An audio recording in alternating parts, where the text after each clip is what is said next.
இப்போ பார்க்க போகிறது நம்ம நவம்பர் மாதம் நடைபெற்ற நடப்பு நிகழ்வுகள்.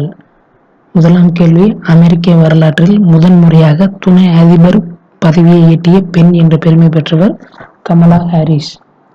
இரண்டாவது கேள்வி, அமெரிக்க அதிபர் தேர்தலில் ஜனநாயக கட்சி சார்பில் போட்டியிட்ட ஜோ பைடன் அமெரிக்காவின் எத்தனையாவது அதிபர்?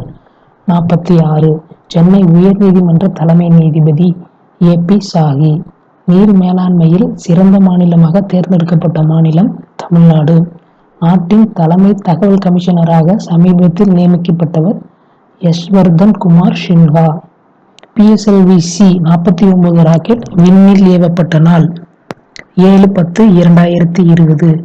ஐநா சபையின் மொத்த உறுப்பு நாடுகள் 193. நாட்டில் சிறப்பான ஆட்சி தரும் மாநிலங்களின் வரிசை: கேரளா, தமிழ்நாடு, ஆந்திரா, கர்நாடகா. சரியான கூற்று எது? கீழே கொடுக்கப்பட்டுள்ள கூற்று அனைத்தும் சரியானது. என்னென்ன கூற்றுனா, 15வது நிதிக்குழுவின் காலம் 1/4/2021 முதல் 31/3/2026 வரை. 15வது நிதிக்குழுவின் தலைவர் N.K. சிங்.